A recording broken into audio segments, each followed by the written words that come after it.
लड़कियों के ऊपर तो तनकीद होती ही है, कुछ भी करना चाहें। ये पैट्रियार्कल सिस्टम है जहाँ पर के औरत की जो जवानी है उसको बहुत प्रीमियम दिया जाता है। हम लोगों को कोई आदत सी नहीं हो गई कि हर बात जो भी कोई चीज़ अच्छी हो रही हो उसमें हमने तनकीद करनी है। पता नहीं क्यों, मैंने बिल्कुल सोचा था कि लोग क्या कहेंगे, मगर फिर मैंने ये भी सोचा था कि मैंने अपनी ज़िंदगी क्या मैंने लोगों के लिए गुजारनी है या मैंने अपने लिए गुजारनी है।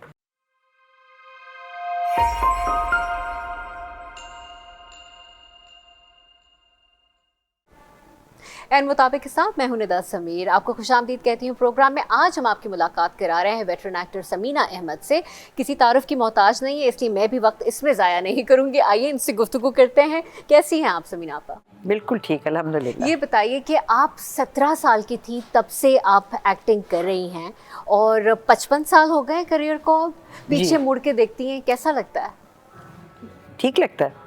अच्छा नहीं लगता? ठीक लगता है? नहीं, अच्छा लगता है कि इतना अरसा मुझे मौका मिला कि मैं काम कर सकूं, बहुत सारी चीज़ें, बहुत सारे चैलेंजेस।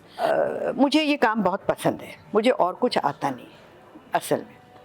तो इसमें से इसका जो भी एस्पेक्ट होता है, क्या वो प्रोडक्शन है या वो डायरेक्शन है या वो एक्टिंग है और किसी भी मीडियम में है, वो मुझे अच्छा लगता है। समीना आपा, ये बताइए कि हम तवील अरसे से आप पीटीवी से वाबस्ता रही। जब पीटीवी आया आप भी आई और बड़ी इज़्ज़त आपको उस वक्त भी मिली, अभी भी बहुत इज़्ज़त मिलती है। लेकिन आज के इस मॉडर्न दुनिया में जब कोई लड़की आगे आके कुछ करती है, टिकटॉक स्टार बनना चाहती है, मोटरसाइकिल सड़क पे लेकर आती है, तो बड़ी तनकीद होती है। तो क्या माशरा रिग्रेस कर गया है या क्या कुछ और वजह है? नहीं, देखिए, लड़कियों के ऊपर तो तनकीद होती ही है। कुछ भी करना चाहें तो तनकीद ज़रूर होगी, क्योंकि आप एक सोसाइटी का जो एक नॉर्म है, जो एक तरीक़ेकार है, आप उसको ब्रेक कर रहे हैं, आप उससे ज़रा सा आगे निकल रहे हैं। आप ये देखें कि जब लड़कियां डॉक्टर बनना शुरू हुई थी तभी भी बहुत वो हू हा हुई थी कि भाई ये लड़की डॉक्टर क्यों बन रही है, लड़की इंजीनियर क्यों बन रही है, लड़की पढ़ा क्यों रही है ना।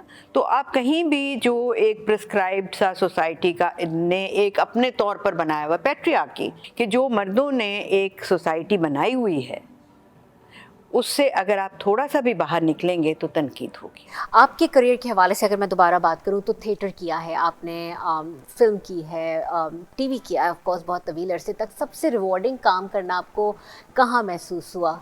जो मुझे एक चीज़ जो कि बहुत अच्छी लगी थी, जो कि मैं कंट्रीब्यूट कुछ कर सकी थी जब मैं आर्ट्स काउंसिल में काम कर रही थी, वो था बच्चों के लिए काम करना। मैंने एक पपेट थिएटर सेटअप किया था, उनकी कहानियाँ लिखवाई, पपेट्स बनवाए, पपेट्री ख़ुद भी की। और वो हम जब 300 बच्चा 400 बच्चा संडेज़ को आते थे देखने के लिए और वो इन्जॉय जो करते थे, उनका जो आपस में इंटरेक्शन होता था, वो मेरे लिए बहुत रिवॉर्डिंग था। बाकी और भी बहुत सारे काम किए, वो रिवॉर्डिंग होते हैं एट दैट मोमेंट। हर एक चीज़ का एक अपना एक वैल्यू होती है। अगर आपको वो वैल्यू ना नज़र आए या आपको वो सेटिस्फैक्शन ना दे तो आप काम ही क्यों करें। ठीक। अच्छा समीना आपा, अगर आपको आज की इंडस्ट्री को और पहले की इंडस्ट्री को, क्योंकि पहले भी बड़े बड़े नाम हमने देखे हैं और आज भी ड्रामे तो बड़े मकबूल हो रहे हैं, लेकिन बतौर अदाकार आप वो वक्त और आज का वक्त देखें, आप काम की बात करें, इंटेग्रिटी की बात करें, प्रोडक्शन वैल्यूज़ की बात करें और फिर खुद अदाकारों की बात करें, फ़र्क नज़र आता है पहले और अब में? देखिए, फ़र्क तो ज़ाहिर है, फ़र्क थोड़ा बहुत टाइम के साथ साथ फ़र्क तो पड़ता है। अब आज से 50 साल पहले क्या था और अब क्या है, पूरी सोसाइटी में एक चेंज है, पूरे सिस्टम्स बदल गए हैं और इतने सारे चैनल आ गए हैं पाकिस्तान में, तो हर एक चैनल की अपने वो भी है और इतना ज़्यादा ड्रामा हो रहा है। अब इतना ज़्यादा ड्रामा हो रहा है, अब देखिए कि हर चैनल के ऊपर 7 दिन 3 ड्रामे चलते हैं, तो बहुत सारा काम है।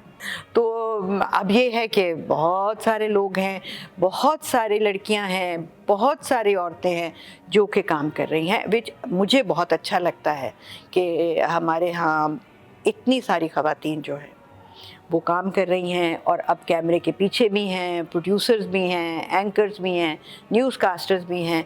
और ये एक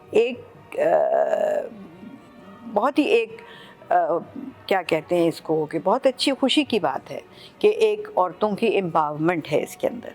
पाकिस्तान में स्पेशली, इवन इंडिया में भी हम देखते हैं कि मर्द जो एक्टर है उसकी एक्टिंग करियर बतौर मेन कैरेक्टर या बतौर हीरो जिसको कहते हैं वो बहुत तवील होता है, औरत का बहुत जल्दी ख़त्म हो जाता है। ये क्या वजह है? जिन एक्टर्स के साथ शायद आप उनकी लीड रोल रही हो, थोड़े अरसे बाद आपको उनकी माँ का या बहन का रोल दिया जाता है, ये क्यों होता है?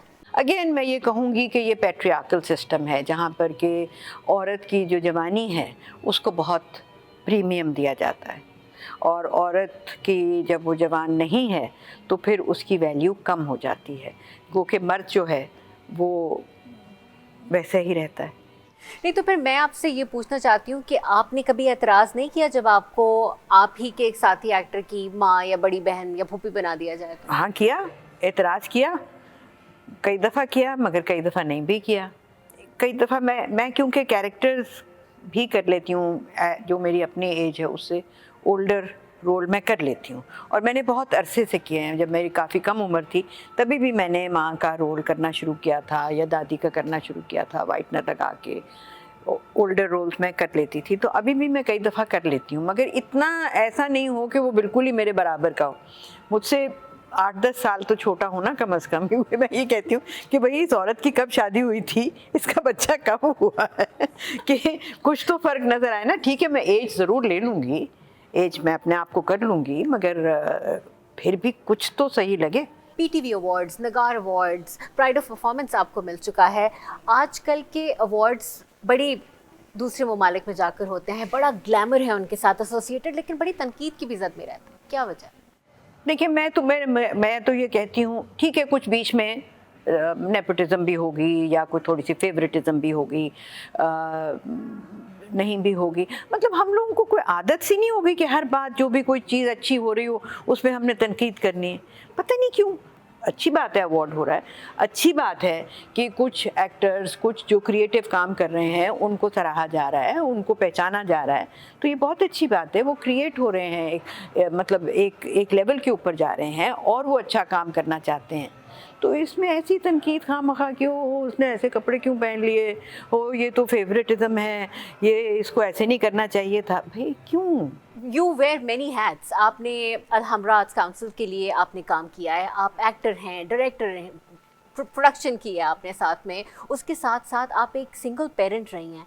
मुश्किल था सफ़र, बताएंगे कुछ? मुश्किल था। अब जब मैं देखती हूँ, उस वक्त तो खैर शायद मुझे इतना मुश्किल नहीं लगता था, पता नहीं कैसे कर लिया ये सब कुछ। उस वक्त नहीं मुझे मुश्किल लगा था मुश्किल। देवर मोमेंट्स जहाँ पर बहुत इंसान डिप्रेस हो जाता है और कि ये कैसे होगा, क्या होगा, आपको बहुत फ़िक्रें भी लगती हैं, अपने बच्चों की बहुत फ़िक्र होती है। अपना तो चलो जैसे हम गुजार लेंगे ज़िंदगी, मगर बच्चों के लिए मैं क्या कर रही हूँ, क्या मैं उनके लिए दुरुस्त भी कर रही हूँ कि नहीं कर रही हूँ, तो उनकी पढ़ाइयों की फ़िक्र, उनकी वेलबींग की, तो वो ये सारी चीज़ें होती हैं, मुश्किल होता है, इतना आसान नहीं है। ये मैं झूठ बोलूँगी अगर मैं ये कहूँगी कि बहुत आसान है, मगर अगर हिम्मत इंसान करे तो हो ज़रूर जाता है। हाँ, बहुत औरतें जो हैं हमारी अल्हम्दुलिल्लाह वो बहुत स्ट्रॉन्ग हैं और रेजिलियंस भी बहुत है। और मैंने अपनी और भी बहुत साथी देखी हैं जो कि अकेली औरत है और वो काम कर लेती है और चैलेंज भी ले लेती हैं और डरती नहीं है। अच्छा, आपने एक तवील और मुश्किल सफ़र आपने तन्हा तय किया, आपने बच्चों को पाला, उसके बाद आपने एक बड़े वक्फे के बाद आपने फिर से शादी करने का फैसला किया। And let me tell you कि आप दोनों इस वक्त मेरे ख्याल से पाकिस्तान का मोस्ट पॉपुलर सेलिब्रिटी कपल हैं। तो एवरीबडी वांट्स टू नो, ये बताइए कि प्रपोज किसने किया था? अब तो मॉडर्न ज़माना है, तो भाई मैं तो इतनी मॉडर्न नहीं हूँ तो आई वेटेड। तो उन्होंने आपको प्रपोज किया, उन्हें डर नहीं लगा कि आप डांट वांट देंगी? ये तो फिर आप उनसे ही पूछे ना कि उन्हें कितना डर लगा, मैंने नहीं पूछा कभी। नहीं ऐसा होता था लेकिन कि वो पहले से आपको हिंट्स दे रहे हो और आप भी ऐसे करेंगे कि ऑफ कोर्स ये तो होता है ना कि कोई थोड़ा बहुत हिंट तो होता है कि ये एक बंदा है जो आपके करीब आना चाहता है, आपको जानना चाहता है ज़्यादा और दोस्ती करना चाहता है, तो वो तो होता है, पता तो चल जाता है ना। अच्छा, आपने जब शादी का फैसला उनसे किया, आपने क्या खूबियाँ उनमें देखी जो आपको लगा कि दिस इज़ द वन? भाई मुझे तो बहुत सारी खूबियाँ नज़र आई। एक तो ये कि हमारी सोच बहुत एक तरह की है, जो हमारे वैल्यू स्ट्रक्चर है वो हमारा एक तरह का है, जिन चीज़ों के ऊपर बहुत सी चीज़ों पर हम बहुत ज़्यादा एग्री करते हैं। इस कपल में क्या लड़ाई झगड़े नोक झोंक चलती है? अब बिल्कुल चलती है। कौन जीतता है? अब कभी मैं जीतती हूँ, कभी वो जीतते हैं। मनाता कौन है पहले? दोनों, कभी वो कभी मैं, ठीक है। डिपेंड करता है। अच्छा समीना आपा, ये मगर ऐसा नहीं है कि हमारा कोई, मुझे हंसी आ जाती है असल में जब हमारी बहस चल रही होती है ना, तो फिर हमें हंसी आ जाती है कि हम ये क्या कर रहे हैं, हम ये क्यों बहस कर रहे हैं, बिला वजह की बहस है। कोई या तो कोई ठोस बहस हो, कोई ऐसे हो कि नहीं आपने चाय क्यों पी ली और अभी तक क्यों नहीं पी, और इस किस्म की छोटी छोटी बातों के ऊपर जो होता है ना, वो फिर मुझे तो हंसी आ जाती है। आपने जब शादी का फैसला किया, और क्योंकि हमारी ज़िंदगी स्पेशली ख़वातीन की इसके गिर्द घूमती है कि लोग क्या कहेंगे, हमारा हर इक़दाम इसके ऊपर डिपेंड करता है, आपने सोचा था कि लोग क्या कहेंगे? मैंने बिल्कुल सोचा था कि लोग क्या कहेंगे। जहन में मेरे मतलब गलत बयानी करूँगी कि मैं कहूँ कि मैंने नहीं सोचा था, ज़रूर सोचा था। मगर फिर मैंने ये भी सोचा था कि मैंने अपनी ज़िंदगी क्या मैंने लोगों के लिए गुजारनी है या मैंने अपने लिए गुजारनी है, अपनी फैमिली के लिए। अगर मेरी फैमिली को कोई एतराज़ नहीं है तो फिर लोग कोई कहते हैं या नहीं कहते हैं, उससे हमें क्या फ़र्क पड़ेगा। ज़िंदगी की आपने बात की है, पलट के अगर आप से मैं कहूँ कि आप 20 साला समीना अहमद को कोई एडवाइस दें तो क्या देंगी? बड़ा मुश्किल सवाल है ये, सोचना पड़ेगा। शायद मैं ये कहूँ कि और ज़्यादा मेहनत करने की ज़रूरत है। कम की मेहनत?